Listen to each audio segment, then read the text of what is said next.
Hello everyone, my name is Madeline Benarthos and I'm a music therapy student at Belmont University. And I'm going to be leading a session today for you all that you are welcome to participate in if you're interested. We are going to be talking about cognitive reconstruction, and essentially what that means is just reframing our thoughts to be more positive and less negative.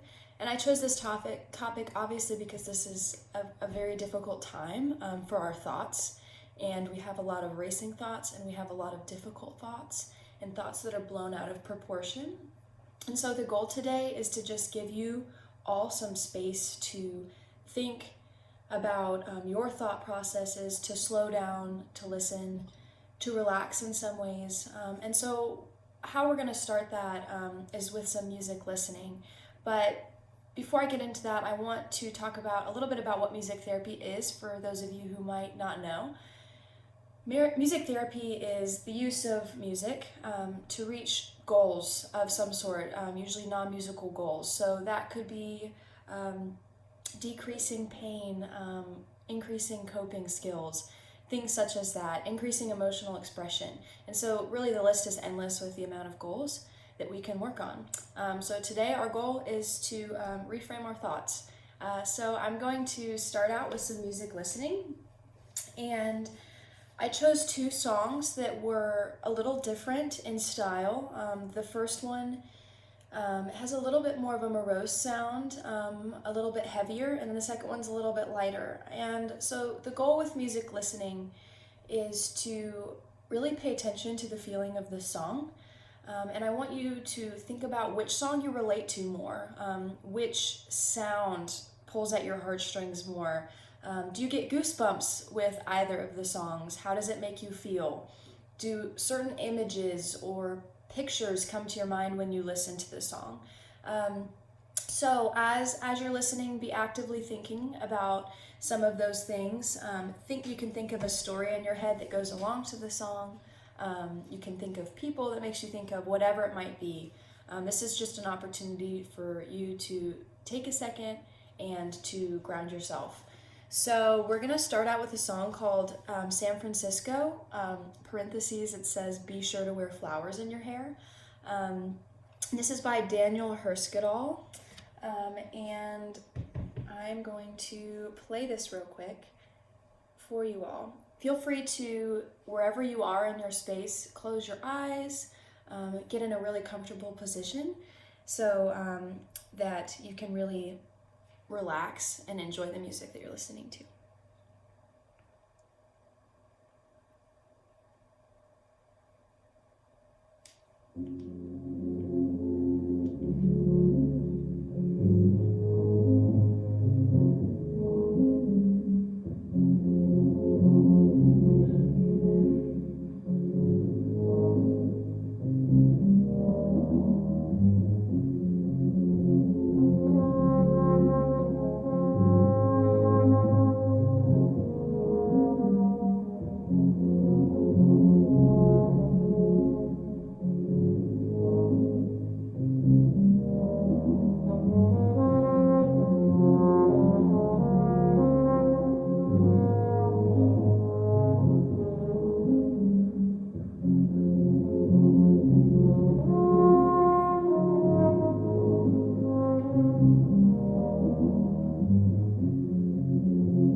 So I hope you all enjoyed that.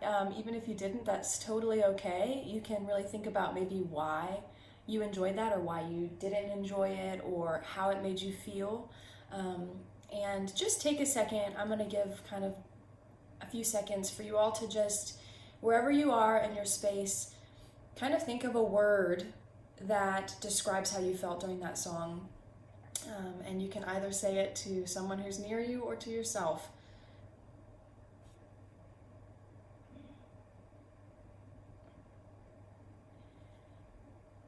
The next song is called The Girl with the Flaxen Hair.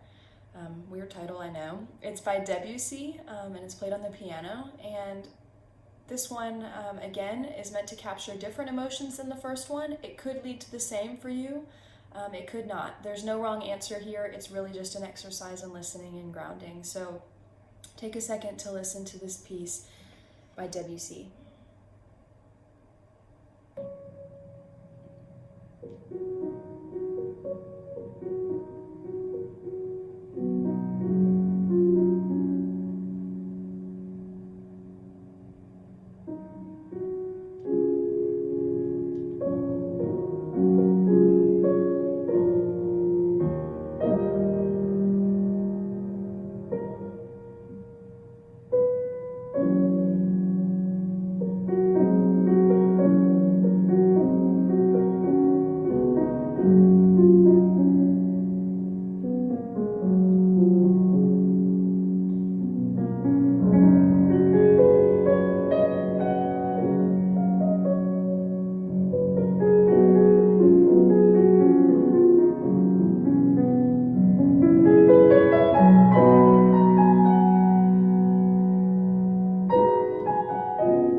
So, that is The Girl with the Flaxen Hair by Debussy. Thank you all so much for participating in that with me.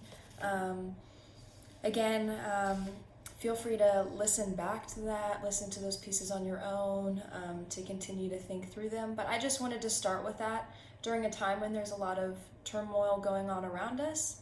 It's nice to sometimes have some space to sit and be still and to just listen and feel what we want to feel. So moving into the topic today, we're going to be talking about coping with worry, which is something that we all at some point in our lives probably struggle with. So I have this handout that I made for you all, and I hope you all have it available to you all, but if you don't, I'm going to be reading through it, so that's okay. We're going to be talking about the coping with worry side of it. So I'm just going to read and talk a little bit about each of these things, and then we're going to do another musical experience. So first and foremost, there are things called cognitive distortions. So cognitive being mental, what you're thinking. Distortions are irrational thoughts that can influence your emotions. And there's a lot of different types of cognitive distortions. I'm just going to list a few for you all to really think about this concept. So there's catastrophizing, which is when you see only the worst possible outcome of a situation. This is really easy to do. You can take a little negative thing and say that this is going to be the worst thing that ever happened, and use a lot of negative words to describe a situation. Overgeneralization is making broad interpretations from a single or few events. So an example of this is, I felt awkward during my job interview. I'm always so awkward. So your job interview might have been awkward, but that doesn't make it so that everything you do in your life is awkward. That would be an overgeneralization. Jumping to conclusions is when we interpret the meaning of a situation with little or no evidence. So kind of like that job interview, the interviewer didn't tell us that we were awkward. We just assumed that we were awkward. We jumped to the conclusion that we were being awkward in the interview, when really we had no grounds for saying that to ourselves. There's also mind reading, which is when we interpret the thoughts and beliefs of others without adequate evidence. So an example of this would be, she would not go on a date with me. She probably thinks I'm ugly. That would be putting words into that person's mouth. They might not think you're ugly. They probably don't, but you put that and projected that onto her. So it's important to avoid that, to avoid trying to interpret what other people are thinking, because you really don't know. Emotional reasoning is the assumption that emotions reflect the way things really are. So an example of this is, I feel like a bad friend, therefore I must be a bad friend. This is really easy to do. We connect what we're feeling with who we are, which, as most of you might know, that's a really tricky line, because we can feel a lot of different things and our emotions don't always define who we are. We can be having a really bad day, and that doesn't mean that we're bad or that we are flawed. It's just okay to have a bad day. So emotional reasoning. The next one is disqualifying the positive. This is when we recognize only the negative aspects of a situation while ignoring the positive ones. Pretty straightforward. It's really only seeing the negative in things. And then should statements. I'm very guilty of this one. The belief that things should be a certain way. I should always be friendly. I should do this. I should do that. If we say that to ourselves a lot, we can get really down on ourselves for things that we've made up. I should go on a walk 3 times a day. If I say that to myself and then I don't follow through, then I get disappointed with myself, when really I put that originally on myself. So it's important to avoid using should statements. I can do something. I might do something. Should probably be avoided is what I just said. All or nothing thinking is thinking in absolutes, such as always, never, or every. I never do a good job on anything. I can never get this done. Avoiding words like that to think more positively. So I know that was an extensive list, but these are just a few cognitive distortions. These are ways that we have irrational thoughts that creep up in our mind and take hold. And it's really important during this time where there's a lot of uncertainty and there is a lot of negativity going on, to catch ourselves really thinking negatively, especially with this virus and all the things that are happening in our world right now. It's important to focus on the positive and to avoid constant negative thinking and constantly blowing things out of proportion. So to give a little bit of an example of this, I'm going to be singing a song, and some of you might know it, and hopefully you'll have lyrics with you. I have them here, but obviously you can't read all these. So it's My Stupid Mouth by John Mayer. A classic for sure. And I want each of you to really think critically about the lyrics in light of the ideas of what I just talked about. So I want you to look at the lyrics and see if you can notice any cognitive distortions. Notice when maybe John Mayer in this song is thinking really negatively and maybe putting words in the person's mouth that he's with, or something like that. There are a few examples in this song, and I just wanted to sing it both because it's a great song and because I think it's a really good representation of cognitive distortions. Feel free to underline anything if you have a pencil in front of you that stood out to you. And that is pretty much it. Afterward, I would have had a discussion about the song, but go ahead and start thinking, what did you like about the song? What did you dislike about the song? Stuff like that. What lines did you relate to? So as I sing it, be thinking through these things.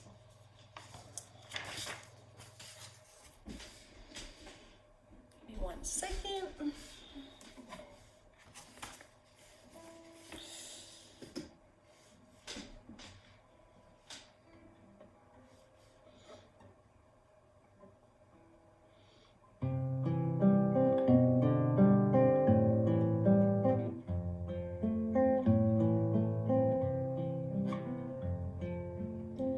My stupid mouth has got me in trouble. I said too much again to a date over dinner yesterday, and I could see she was offended.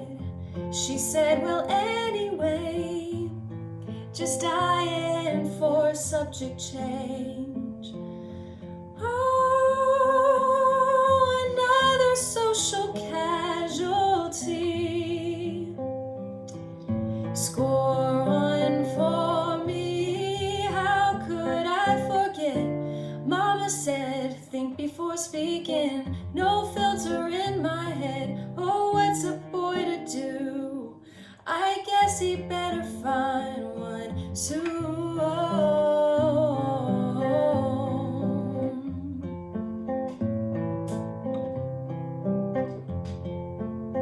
We bit our lips. She looked out the window, rolling tiny balls of napkin paper. I played a quick game of chess with the salt and pepper shaker, and I could see clearly an indelible line was drawn between what was good, what just slipped out, and what went wrong. Oh, the way she feels about me has changed. Thanks for playing, try again. How could I forget? Mama said, think before speaking. No filter in my head. Oh, what's a boy to do? I guess he better find one. I'm never speaking up again. It only hurts me. I'd rather be a mystery than she deserted me. Oh, I'm never speaking up again. Starting now.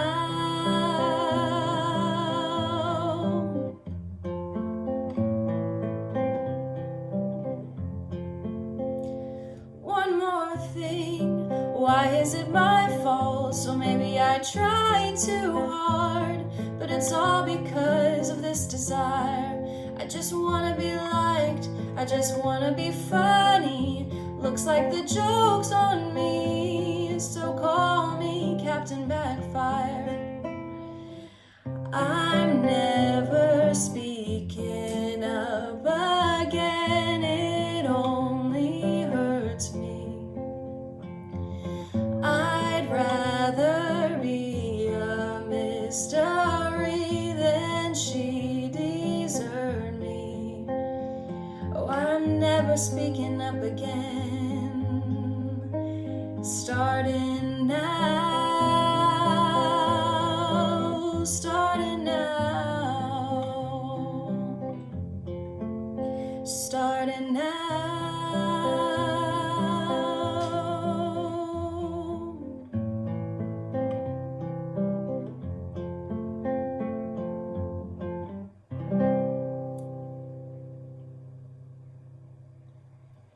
All right, so that is My Stupid Mouth by John Mayer. And so I want you all to take a second and, in your own time and in your own place, think about the lyrics that stood out to you as cognitive distortions. Again, no wrong answer to this question. Really, there are a lot in this song, so there's a lot that you could think through.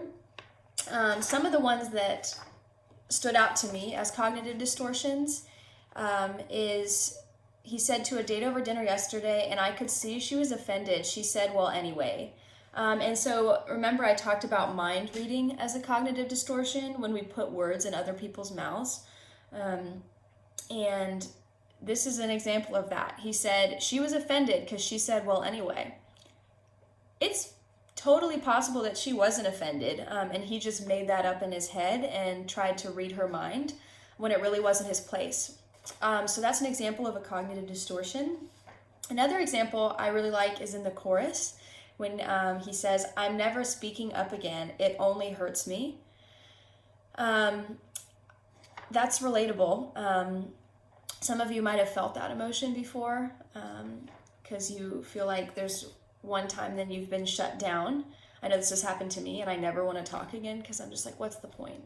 And that's something kind of overgeneralizing and catastrophizing are the two things I talked about. It's when we take a small thing that's happened and then we blow it out of proportion. So he's like, I'm never speaking up again. It only hurts me. That's a huge thing to say. That's a big overgeneralization for a small moment in his life. And it's important, it is important to speak up. It's important to say what we think. And so those are a few that I noticed in the song. You guys might have noticed other ones, but I wanted to sing that to give a few examples for you all. And so moving forward, I'm going to talk a little bit about the second half of this worksheet. And here we go, right here. It's going to be this side, if you have it in front of you. And I'm going to talk about cognitive mental restructuring. So this is when instead of the cognitive distortions, these are ways that we can rethink and think positively instead of negatively. So the definition at the top is cognitive restructuring is the therapeutic process of identifying and challenging negative and irrational thoughts. So this is when we take a critical look at our thoughts and the tendencies of our thoughts and hopefully halt the negative ones, stop the negative ones, and challenge ourselves to think positively. So a few ways that we can do this, something that really helps me is journaling or keeping a thought record. And this is just a way to track what you're thinking, maybe writing down a sentence of how you were feeling that day, or jotting down when you're really noticing negative thoughts, and maybe what were the things that brought those thoughts, what were the things that triggered those thoughts, and try to notice so that you can either avoid situations like that in the future or can catch yourself. So that's a great way. The next one is questioning yourself. Kind of what I was talking about. Is this thought realistic? Is a great question to ask yourself. If something pops into your head, I will never, ever get a job again because that interview went really poorly. Is that thought realistic? You gotta think and kind of stop yourself from overgeneralizing. And in some cases it might be realistic, but in a lot of cases I've noticed in my own life it's not. It's just me saying that to myself. Am I basing my thoughts on facts or on feelings? What is the evidence for this thought? Could I be misinterpreting the evidence in front of me? Am I viewing the situation as black and white when it's really more complicated than it is? That's a really good one. It's easy to see this went poorly, this went great. This was fun, this was horrible, whatever it might be. Am I seeing it only as those two extremes, or can I kind of train the thought to be somewhere more in the middle? And then am I having this thought out of habit, or do facts support it? So those are all questions getting to the same kind of concept. And then talk with a friend or a mentor if you have one. When we can't see our own flawed thoughts, someone else might be able to. Sometimes we can't catch ourselves because we're the ones doing it, and it's really hard to notice when those negative thoughts are creeping up. And so a great way to catch them is to just have someone talk you through them and notice them for you. That has been really helpful to me, and I hope that could potentially be helpful for you all. And then lastly, pause, take a breath, go on a walk, and try again. Sometimes they're just going to keep coming up, and we just need to get away and kind of distract ourselves for a moment and then come back to the thought. You can either take a deep breath, a deep belly breath. You can go on a walk, get out, do something else, and come back to the thought and see if you can try again. And then avoid alarm situations is the last thing I put on there. This is just avoid situations that you know trigger those negative thoughts. And then lastly, I wrote on there, this is hard, but I can do this. That's a way of cognitive restructuring, sorry. It's simply taking a thought, this is hard. This is hard to do. I could say, this is hard, I'll never do it. I'll never get it done. I'll never be able to restructure my thoughts. Or I can say, this is hard, but I can do this. I can do my best. I can try my hardest. I might be able to do it once a day. Start with small steps. Take one negative thought and try to restructure it that day. So that's cognitive reconstruction. And something that I wanted to do with you all if I'd been in person with you was to do kind of a musical experience related to cognitive reconstruction. But for the sake of the fact that I'm over here by myself and I don't have a room full of people, I'm going to kind of change this and just talk through what I would have done. So we were going to do an exercise where we rewrite the endings of our stories. So I have this sheet here that hopefully, again, you all have in front of you. It's cognitive reconstruction. And what you first do would write a scenario that causes worry for you. This can be anything, a story from your own life or the ones below. I gave a few examples. Tell the story from a place of worry, including cognitive distortions that you might normally include. So a few examples of things that you could write about. My significant other never called me back after our date. What would that maybe normally make you feel? The coronavirus is at an all-time high in the US. How does that make you feel? Does that make you worry? I did not do as well in the last test as I wanted. If you're a student or if you're in school, my kids will not come out of the room and talk to me. Again, these are all scenarios that might cause worry for some. And so I would want you to write a story of worry. And so I'm going to give an example of that just so it's a little bit more clear. Let's see, where's my example? Here we go. It's my birthday. So here's the story that I'm telling in my head. It's my birthday. I was expecting a phone call from a close friend, but it never comes. I waited around and then watched the clock roll past 12:59 into the next day. I started feeling bitter. I called her on her birthday, so why didn't she call me? Does she care enough to remember my birthday? I feel hurt. If she doesn't want to call me, then I must have been a bad friend to her. I have ridiculous expectations. Gosh, why do I have to be so selfish? So, that's an example of a story that has cognitive distortions in it. And maybe you all have noticed the ones in there. I can name a few. How does she care enough to remember my birthday? I'm assuming that she doesn't care. I'm assuming that I'm being selfish in wanting her to call. I said, well, if she doesn't want to call me, then I must have been a bad friend. So I said that I'm a bad friend out of nothing, really. So that's an example of a story. And on this worksheet, I have a space for you to write your own story. A story like that one that's full of worry and that's full of examples of what you might normally think if you're thinking negatively. And so I can give you all space to do that for a second in your own time if you would like to. And I'm going to play some chords to a song while you all think about that. And I'll give you about a minute or two to write down what you're thinking.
So I hope that gave you guys a minute to at least begin thinking or writing the story in your head. So now on the bottom part of that sheet, you'll see that I included a cognitive reconstruction area. So obviously we don't want to just leave it at the story of worry, because we want to reconstruct those thoughts and really think positively about it. So I wrote cognitive reconstruction. Rewrite the ending of the story you just told above. Try to reconstruct the cognitive distortions into positive scenarios. Again, I'm going to read you guys an example of that with the story that I just told.